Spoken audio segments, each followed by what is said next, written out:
తాకట్టులో ఉన్న మీ బంగారాన్ని విడిపించి ఆ రోజు ఆన్లైన్ రేటుకి మేము కొంటాం. Bhavani gold company. ప్రస్తుతం మనతో పాటు ఇస్కాన్ టెంపుల్ నుంచి ప్రణవానంద ప్రభుజీ ఉన్నారు. సర్వ మానవాళికి శ్రీకృష్ణ పరమాత్ముడు జీవన్ ముక్తిని, జీవన్ మార్గాన్ని ఏ విధంగా చూపించారనేది వారి మాటల ద్వారా మనం తెలుసుకుంటూ ఉన్నాము.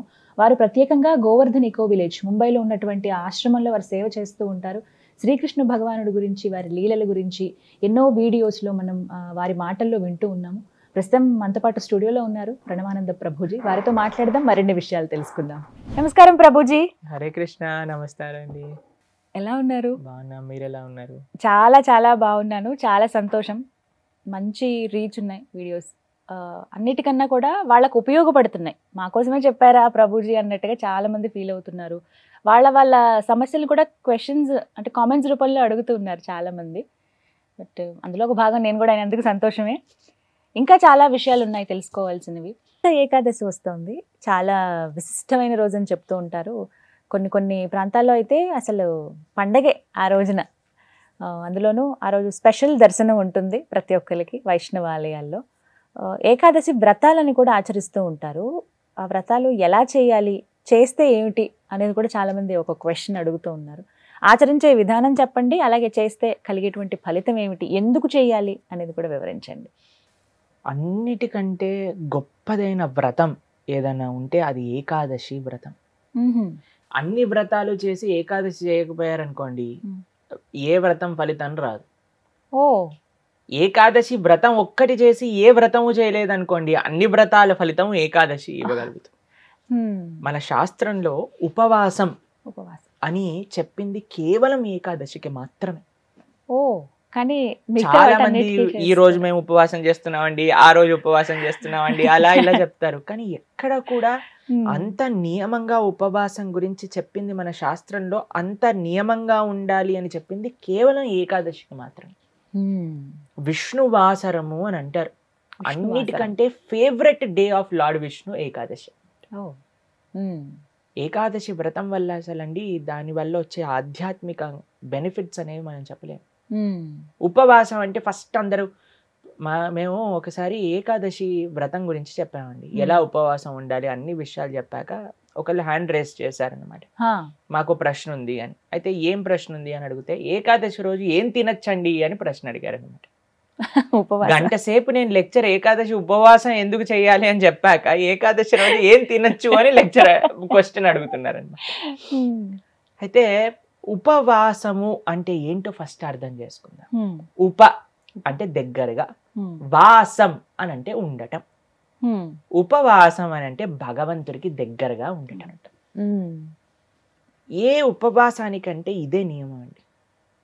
చాలా మంది ఏం చేస్తారు తెలుసా అండి, మేము ఈరోజు కటిక ఉపవాసం, నీళ్లు కూడా స్వీకరించట్లేదు అని హ్యాపీగా టీవీ ఆన్ చేసుకొని ఇలా బెడ్ పైన పడుకొని ప్రొద్దున నుంచి రాత్రి రాక ఏ సీరియల్లో ఏ సినిమాలు చూస్తూ ఉంటారు. అయ్యా లేచి గుడికి రండి, నామం లేదు, శరీరంలో ఓపిక లేదు, నిర్జల వ్రతం ఈరోజు. మనం అండి దేన్నైనా సరే ఎంత మెటీరియలిస్టిక్గా మార్చే శక్తి మానవుడి దగ్గర ఉందండి. శివరాత్రి రోజు జాగరణ చేయండి అంటే లేట్ నైట్ షోలు వాటిలలో సినిమా థియేటర్లో కూర్చొని జాగరణ చేస్తుంటారు. శివుడు పాపం ఏమనుకుంటాడో, ఎంత బాధపడతారో ఇలాంటి వాళ్ళని చూసి ఆశ్చర్యం వేస్తుంది. మనం దేన్నైనా సరే ఎలా పాడు చేయొచ్చో అంత, ఎంత ఫాస్ట్ గా మానవ బ్రెయిన్ పనిచేస్తుందంటే అంత పనిచేస్తుంది. ఉపవాసము అని అంటే, ఆ ఉపవాసం చేసే ఏకాదశి రోజు ఏం చెయ్యాలి అని అంటే, ఇంకా మరింత కృష్ణ సేవ, ఇంకా మరింత భగవన్నామం పలకటం. హరే కృష్ణ కృష్ణ కృష్ణ హరే హరే, హరే రామ రామ రామ హరే హరే. మరింత నామం చేసుకోవటం, మరింత భాగవత గీత వీటిని శ్రవణం చేయటం, అధ్యయనం చేయటం. ఇది ఉపవాసం, భగవంతుడు దగ్గరగా ఉండటం. మరి ప్రభుజీ ఉపవాసం అంటే తినకుండా ఎందుకు ఉండాలని చెప్తారు? ఇప్పుడు చూడండి, ప్రొద్దు నుంచి లేవంగానే తిండి గోలే కదండి మనకి. ఏం టిఫిన్ ఏం చేయాలి, దోశలు వేయటం, ఇడ్లీలు వేయటం, అటు వాయిల్ తీయటం, ఇటు చట్నీ చేయటం, ఇటు సాంబార్ చేయటం, పెట్టేయటం. దాని తర్వాత ఇది అయిపోగానే మళ్ళీ లంచ్కి ఏం కావాలి, భోజనం కోసం కూరగాయలు కట్ చేయటం, వంటలు చేయటం, మళ్ళీ తినగానే నిద్ర వస్తుంది, మధ్యాహ్నం పూట పడుకుంటాం, మళ్ళీ సాయంత్రం కావగానే ఇది అది. దాని తర్వాత మళ్ళీ రాత్రి డిన్నర్ ఏంటి, స్విగ్గీ జొమాటో అవి ఇవి, మళ్ళీ కిచెన్ క్లీన్ చేసుకోవడం, తూడ్చుకోవడం, బాసనలు తోముకోవడం, వీటిలలోనే రోజంతా పోతుంది. ఏం చెప్పారంటే, అయ్యా నువ్వు దేవుడికి దగ్గరగా ఉండాలంటే వీటిని కొద్దిగా దూరం పెట్టాలి, అప్పుడే సాధ్యం అవుతుంది. తినకపోయామనుకోండి, కొద్దిగా తగ్గించామనుకోండి, మనకి నిద్ర రాదు అంతగా. ప్లస్ ఇంత పెద్ద తతంగం మొత్తం కూడా ఆఫ్ అయిపోతుంది. ఎంత సమయం మిగిలిపోతుంది. మీరు ఒక్కసారి ప్రయత్నించండి. ఒకరోజు వంట తిండి ఈ రెండు ఆపేస్తే అసలు ఆ రోజు ఏంటి ఇంత పెద్దగా ఉంది మనకి అని అనిపిస్తుంది అనమాట. Long day. ఎందుకంటే అంత సమయం మనకు ఉండిపోతుంది. కాబట్టి ఏకాదశి రోజు ఏంటి నియమం, ముఖ్య నియమం ఏంటి అని అంటే ఎంత వీలైతే అంత భక్తితో ఉండటం, భగవంతుడి యొక్క ఆరాధన చేయటం, ఆలయానికి వెళ్ళడం, వైష్ణవుల సేవ చేసుకోవటం, భగవన్నామాన్ని జపం చేయటం, గీతా భాగవతాలు శ్రవణం చేయటం, సత్సంగంలో ఉండటం, ఇది ఏకాదశి ముఖ్య నియమం. దాని తర్వాత నియమం ఏంటి అని అంటే ఆహార నియమం పాటించాలి. ఏంటి ఆహార నియమం పాటించాలి అని అంటే ధాన్యంలో ఏకాదశి రోజు పాప పురుషుడు ఉంటాడు అని చెప్తారనమాట. ధాన్యం అని అంటే రైస్, దాల్, పప్పులు, తర్వాత గోధుమలు, తర్వాత వరి, వీటన్నిటిలో అనమాట. కాబట్టి ఆ రోజు మనం వీటి నుంచి దూరంగా ఉండి మరి ఏం స్వీకరించవచ్చు, పాలు, పండ్లు. తర్వాత మీకు అవి కూడా కాదండి, మరి మాకు ఇంకా శరీరం సహకరించట్లేదు, కొంతమంది ఉంటారు కదండి, బీపీ ఉంటుంది, షుగర్ ఉంటుంది, అటువంటి వాళ్ళు ఏం చేస్తారు అని అంటే మీకు సగ్గు బియ్యం అని దొరుకుతాయి, లేదా కొర్రలు అని దొరుకుతాయి అనమాట. వాటిని ఇవన్నీ కొన్ని ఏకాదశి రోజు స్వీకరించవచ్చు అని ఎలవ్ చేస్తున్నాం అనమాట. కాబట్టి ఇప్పుడు సరే రోజు సాబుదానా సగ్గుబియ్యం ఎలవ్ చేశారంటే సగ్గుబియ్యం పాయసం, సగ్గుబియ్యం వడలు, సగ్గుబియ్యం ఉప్మా, అన్ని ఒక 10-15 రకాలు చేసుకొని తినమని చెప్పట్లేదండి మేము. ఎవరికైతే వీలుంటుందో ఒక్క రకం చేసుకోండి. వాటిని ఆహారాన్ని స్వీకరించి శరీరం బాగుండేటట్టుగా చూసుకొని భగవంతుడి యొక్క సేవలో పెట్టుకో. కాబట్టి ఏకాదశి ప్రధాన నియమం ఏంటి అని అంటే భగవంతుడి దగ్గరగా ఉండట. కానీ కొంతమంది కటిక ఉపవాసం అని ఉంటారండి, నీళ్లు మాత్రమే స్వీకరిస్తారు ఆ రోజు. నీళ్లు కూడా స్వీకరించరు, దాన్ని కటిక ఉపవాసం అంటారు, నిర్జల వ్రతము అని అంటారు అనమాట. చెయ్యండి ప్రభుజీ, మేము నిర్జల చేస్తూ బ్రహ్మాండంగా ప్రొద్దు నుంచి రాత్రి దాకా జపం చేసుకునే శక్తి మా దగ్గర ఉంది అని అంటే పర్ఫెక్ట్. లేదండి మాకు ఏదన్నా లోపలికి వెళ్ళండి, మాకు బ్రెయిన్ పనిచేయదు అని అన్న వాళ్ళు పాలు స్వీకరించండి, లేదండి పండ్లు స్వీకరించండి, లేదండి సగ్గుబియ్యంతో కొద్దిగా ఉండొచ్చా. ఇందాక మీరు అన్నారు కటిక ఉపవాసం కనీసం. చాలా మంది భక్తులు ఉంటారు, మా ఆశ్రమంలో ఎంతో మంది ఉంటారు. మరి మీ విషయం ఏంటి ప్రభుజీ, మీరు ఉండరా అని అంటే మేము మధ్యాహ్నం వరకు మాత్రం నీరు తీసుకోకుండా, ఏం ఆహారం తీసుకోకుండా ఉపవాసం. మధ్యాహ్నం పూట కొద్దిగా పాలు, కొద్దిగా పండ్లు అలాంటివి స్వీకరిస్తాం అన్నమాట. అలా మేము ఏకాదశి ఉపవాసం చేయడానికి ప్రయత్నం. వ్రతం, ఏకాదశి వ్రతం అంటే ఏ విధంగా? ఉపవాసమే ఆనిస్తేనే వ్రతం అంటారు. ప్రతి నెలలో 2 ఏకాదశులు వస్తాయి. అవును. ఆ 2 ఏకాదశులు సంవత్సరం పాటు మొత్తం అన్ని ఏకాదశులు కానీ మనం ఉండగలిగితే దానికంటే గొప్ప వ్రతం ఇంకొకటి లేదు. ఏం జరుగుతుంది ఏకాదశి వ్రతం చేస్తే? భగవంతుడి యొక్క పూర్తి కృప మన పైన ఉంటుంది. ఏకాదశి భక్తి జనని అని అంటారు. మన మనసులో భగవంతుడి పట్ల ప్రేమ కలుగుతుంది, దానికంటే గొప్ప వరం ఇంకేం కావాలండి. నిజమే కదా. కాబట్టి ఏకాదశి వ్రతం తప్పకుండా చేయాలి. అందరూ కూడా ఆ ఏకాదశి వ్రత మహాత్యాన్ని తెలుసుకోండి, చక్కగా ఏకాదశి వ్రతాన్ని ఆచరించడానికి ప్రయత్నం చేయండి. ఇప్పుడు వైకుంఠ ఏకాదశి చాలా అద్భుతమైన రోజు, మీరు సంకల్పం తీసుకొని ముందుకెళ్ళడానికి. చాలా మంది మమ్మల్ని అడుగుతుంటారు, రోజు మా ఇంట్లో ఎవరో వెళ్ళిపోయారు, లేదా మాకు మైల్ ఉంది, అశౌచం ఉంది, మీరు ఎలా ఉన్నా ఏం జరుగుతున్నా ఏకాదశి మాత్రం పాటించవచ్చు, దాంట్లో ఏం ప్రాబ్లం. ఆ రోజు ఖచ్చితంగా ఇవి వింటే బాగుంటుంది, ఇవి పఠిస్తే బాగుంటుంది. భాగవతం వినాలి, భాగవతం చదువుకోవాలి, భగవన్నామం జపం చేయాలి, కీర్తన చేసుకోవాలి, ఆలయానికి వెళ్ళాలి, కృష్ణుడికి తులసితో అర్చన చేయాలి. ఇవన్నీ ఏకాదశికి చాలా మంచి. ఆ రోజున ప్రత్యేకించి ఉత్తర ద్వార దర్శనం ఉంటుంది. అవును, వైకుంఠ ద్వార దర్శనము అని అంటారు. అన్ని ఆలయాలలో మనకి కలుగుతుంది. చక్కగా దర్శనం చేసుకొని వైకుంఠ ఏకాదశి కాదండి, అన్ని ఏకాదశులకి ఇవే నియమాలు. భగవద్ ఆరాధన, భగవన్నామ జపం, భాగవత స్మరణ, ఇవే అన్ని ఏకాదశి. కాబట్టి తప్పకుండా ప్రతి ఒక్కళ్ళు చేయాల్సిన వ్రతం ఏకాదశి వ్రతం. ఎవరైనా ఆచరించవచ్చు, ఏ వయసు వాళ్ళైనా కూడా చేయవచ్చు, చేయదగింది అని అంటే కనుక. ఎస్, చేయగలమన్న ఓపిక ఉండాలి, ఆ ఆసక్తి, ఆ నిష్ట ఉంటే ఖచ్చితంగా ఎవరైనా పాటించవచ్చు అంటారు. అయితే ఎప్పుడు ఏదన్నా ఒక టాపిక్ మీద మాట్లాడతాం, వివిధ సబ్జెక్ట్స్ మీద మనం మాట్లాడతాం. బట్ ఇవాళ మీ గురించి నేను అడగదలుచుకున్నాను. ఎప్పుడూ తెల్లటి వస్త్రాల్లో కనిపించే ప్రణవానంద ప్రభుజీ ఇలా కాషాయంలో కనిపించడానికి కారణం, మీ ఆధ్యాత్మిక ప్రయాణం ఎలా ఉంది, ఇంతకు ముందు వరకు ఎలా ఉంది, కాషాయ వస్త్రధారణ తర్వాత ఎలా ఉండబోతోంది? హరే కృష్ణ. అయితే మనం ఇంతకు ముందు కూడా ఒకసారి మాట్లాడుకున్నాం అనమాట. చిన్నప్పటి నుంచి మాకు ఈ యొక్క జన్మ భగవంతుడి యొక్క సేవకి అంకితం చేయాలి అని ఒక స్ట్రాంగ్ డిజైర్ ఉండేది.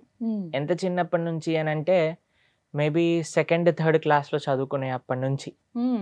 అయితే మేము కొద్దిగా పెద్దగా అయ్యాక మా అమ్మ నాన్నకి చెప్పామన్నమాట. అమ్మ మేము ఇంకా వెళ్ళిపోతాము ఆశ్రమానికి, మా గురువుగారి దగ్గర నుంచి సన్యాసం తీసుకుంటాం అంటే వాళ్ళు అన్నారు లేదు లేదు 10th క్లాస్ చదివాయి దాని తర్వాత వెళ్దు అని చెప్పారని. తర్వాత 10th అయిపోయాక మళ్ళీ చెప్పాను నేను వెళ్ళిపోతాను సన్యాసం తీసుకుంటాను అని అంటే అప్పుడు వాళ్ళు అన్నారు లేదు లేదు ఇంజనీరింగ్ కంప్లీట్ చేసే అన్నారు. తర్వాత ఇంజనీరింగ్ కంప్లీట్ చేశాక తర్వాత నేను వచ్చి చెప్పానన్నమాట ఇంజనీరింగ్ కంప్లీట్ చేసేసాను, తర్వాత జాబ్ చేస్తున్నాను, మరి మీరు పర్మిషన్ ఇస్తే నేను వెళ్తాను, లేదు మీరు నన్ను జాబ్ చేసి డబ్బులు సంపాదించు అని చెప్తే చేస్తాను, ఏదైనా ఒకటి చేస్తాను మీ ఇష్టం అని అంటే వాళ్ళు అన్నారు పాపం చిన్నప్పటి నుంచి నా డిటర్మినేషన్ అనుకోండి లేదా భగవద్ అనుగ్రహం వాళ్ళ యొక్క బ్లెస్సింగ్స్ అన్నీ కలిసి మాకు చెప్పారు సరే నాన్న నువ్వు ఎక్కడ ఆనందంగా ఉంటే అక్కడ నువ్వు ఉండు, ఎందుకంటే ధర్మం కోసం సేవ చేయటం కూడా ఒక గొప్ప సంకల్పమే కాబట్టి నీకు భగవంతుడు అలాంటి ఒక ఇచ్చ మనసులో కలిగించాడు కాబట్టి మా ఇద్దరి ఆశీర్వాదం నీ పైన ఉంది అని చెప్పి మమ్మల్ని ఆశ్రమానికి పంపించారనమాట. మీరు ఇంతకు ముందు చూస్తున్న ప్రణవానంద దాస్ అన్నారు కదా, మేము అప్పుడు ఆశ్రమంలో ఒక ట్రైనింగ్ పీరియడ్లో ఉన్నాం అనమాట. అంటే ఈ ఆశ్రమ వ్యవస్థ ఎలా ఉంటుంది, బ్రహ్మచర్యాన్ని పాటించటం కానీ, దాని తర్వాత మన ఆశ్రమంలో ఉండే లైఫ్ స్టైల్ గురించి మీకు ఇంతకు ముందు మాట్లాడుకున్నాం కదండి. ప్రొద్దున పూట 3:30కి లేవటం, సేవ, సాధన, గోసేవ, తర్వాత గురు ఆచార్య సేవ, ఇవన్నీ కూడా. అయితే మేము సుమారుగా 23 years ఉన్నప్పుడు ఆశ్రమంలో జాయిన్ అయ్యామన్నమాట. దాని తర్వాత కొన్ని సంవత్సరాలు ఆశ్రమంలో ఉండి ఆశ్రమం గురించి తెలుసుకొని సేవ అంటే ఏంటి, భక్తి అంటే ఏంటి, డెడికేషన్ అంటే ఏంటి, గురువు యొక్క దగ్గర ఎంత నిష్ఠగా మనం ఉండాలి అనే విషయాలన్నీ చూశాక మేము చూసాము, వాళ్ళు మమ్మల్ని పరిశీలన చేశారు.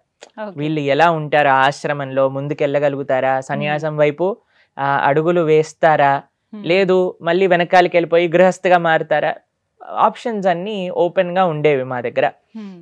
చాలా మంది ఏమంటారు తెలుసా అండి, ఇస్కాన్లో వాళ్ళందరూ పిల్లలందరినీ కూడా సన్యాసులుగా మార్చేస్తారు అని అంటారు.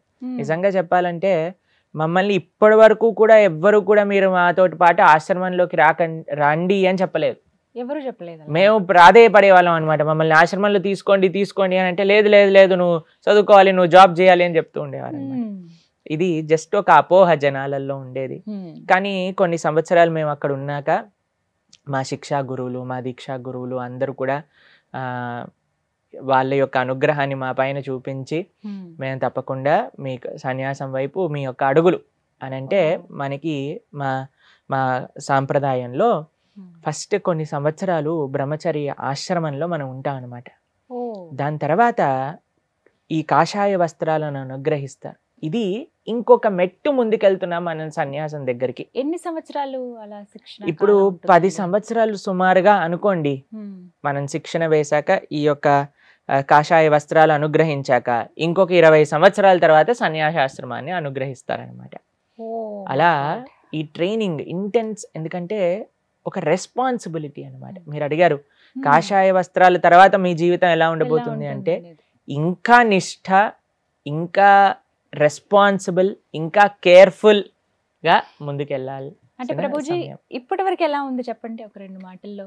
యాక్చువల్గా ఏం పెద్దగా మారలేదు నిజంగా చెప్పాలి అని అంటే.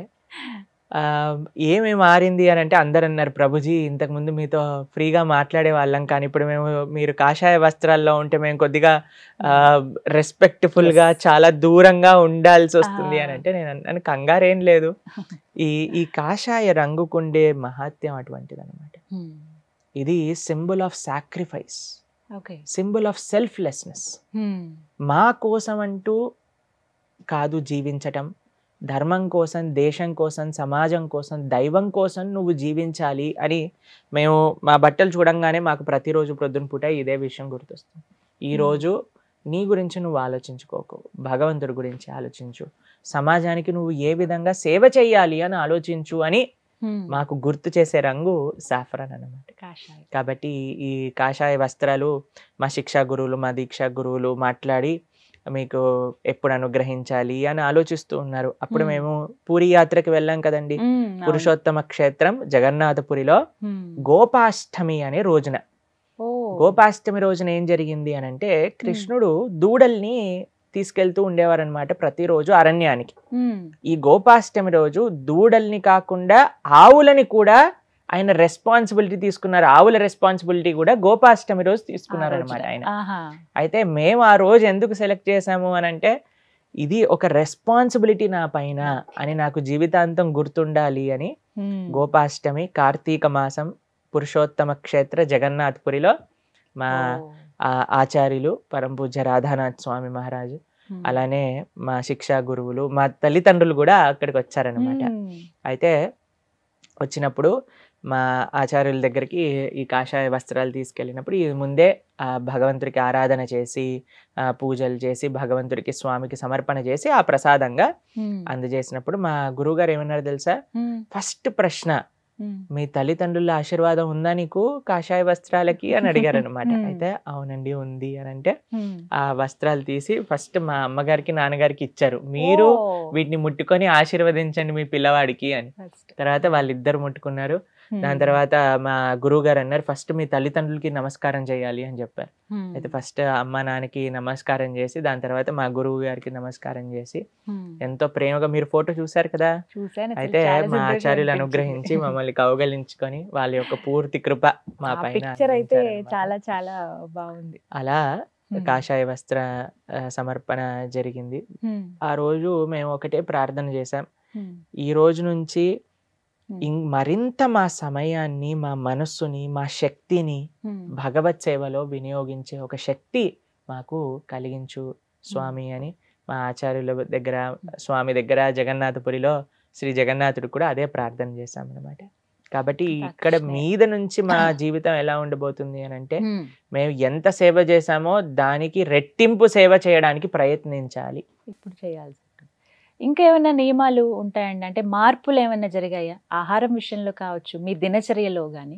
దినచర్యలో ముందు ఎలా అయితే మేము ప్రొద్దునపూట 3:30కి లేసి సాధన చేసుకోవటం అలానే ఉండేవి. ఆహార నియమాలు కూడా అన్నీ కూడా సేమ్ ఎలా అయితే ముందున్నామో. ఇప్పుడు ముందు ఇన్ని ఏళ్ళు మేము చేసిన సాధన ఇప్పుడు మేము వాటిని ఆచరించడాని కోసమే మేము చేసిన సాధన అన్నమాట. కాబట్టి దాంట్లో పెద్దగా సీరియస్ మార్పులు అనేవి పెద్దగా ఏం లేవు. కానీ ఇంకొకటి ఏంటి అని అంటే, మేము మాతాజీస్తో డీలింగ్స్ కానీ లేదా ఏది చేసినప్పుడు కూడా we have to be conscious అనమాట.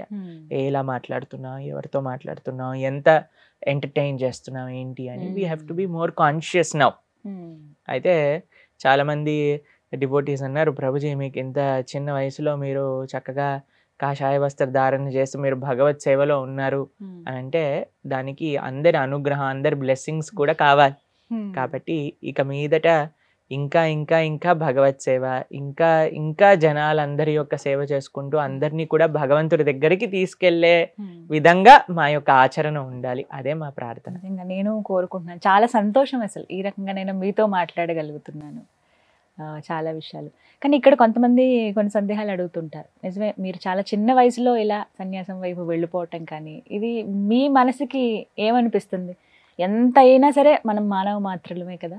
మాకేమనిపిస్తుంది అని అంటే, మాకేమనిపించేది చిన్నప్పటి నుంచి అని అంటే, మా ఒక శ్రీ చైతన్య చరితామృతంలో ఒక విషయం చెప్తారనమాట. బ్రహ్మాండే భ్రమితే కోనో భాగ్యవాన్ జీవ్ గురు కృష్ణ ప్రసాదేపాయ్ భక్తిలత బీచ్. ఇప్పుడు నాకు ఈ జన్మ ఉంది అని అంటే ఎన్నో కోట్ల జన్మలలో చేసిన కర్మ అనుసారంగానే మళ్ళీ నాకు ఈ మానవ జన్మ లభించింది. సరే, ఇన్ని జన్మలు ఒక్కొక్కళ్ళకి సేవ చేశాను, మళ్ళీ మళ్ళీ పుడుతూనే ఉన్నా, మళ్ళీ శరీరాన్ని విడిచిపెడుతున్నా, మళ్ళీ పుడుతున్నా, మళ్ళీ శరీరాన్ని విడిచిపెడుతున్నా. ఈ ఒక్క జన్మ కృష్ణుడికి ఇస్తా, ఈ ఒక్క జన్మ మా గురువులకి ఇస్తా. ఎందుకంటే ఎన్నో జన్మలు ఎంతో మందికి ఇచ్చా, అందుకే మళ్ళీ నేను మానవుడిగా పుట్టాల్సి వచ్చింది. ఈ జన్మ కృష్ణుడికి ఇచ్చి చూస్తా, మా గురువులకి ఇచ్చి చూస్తా, వాళ్ళ యొక్క సేవ చేసుకొని చూస్తాను అని ఒక సంకల్పం చిన్నప్పటి నుంచి ఉండేది. ఆ సంకల్పమే వయసుకి ఏంటంటే అండి, చాలా మంది ఏమనుకుంటారు అని అంటే, అన్ని బాధ్యతలు తీరిపోయాక చేసుకోవచ్చు ఇవన్నీ అని అనుకుంటారు. కానీ ముసలి వాళ్ళం అయిపోయాక నడుము నొప్పి, కాళ్ళ నొప్పి, బీపీ షుగర్ ఈ మాత్రలన్నీ మింగుతూ ఏ సేవ అవ్వదండి, చాలా కఠినం. కాబట్టి నాకు శక్తి ఉన్నప్పుడు, ఇప్పుడు చెప్తారు కదా అందరూ, this is peak time 25 to 35 45 you have to work hard, then you can rest later అని అంటారనమాట. బట్ మీకు ఇప్పుడు డిస్ట్రాక్షన్స్ ఉండవా? ఎవరైనా చూసినప్పుడు, మీ ఏజ్ వాళ్ళని చూసినప్పుడు, మీ ఫ్రెండ్స్ ఎవరైనా కలిసినప్పుడు? మాకు వాళ్ళని చూసి జాలితో కూడిన ప్రేమ కలుగుతుంది అనమాట. అవునా? ఎందుకంటే మేము ఎంత ఆనందంగా ఉన్నాము, భక్తి కంటే ఆనందమైనది ఇంకొకటి లేదండి. కాబట్టి నాకు శరీరంలో నా శక్తి ఉన్నంత వరకు అది భగవంతుడికి ఇవ్వాలి.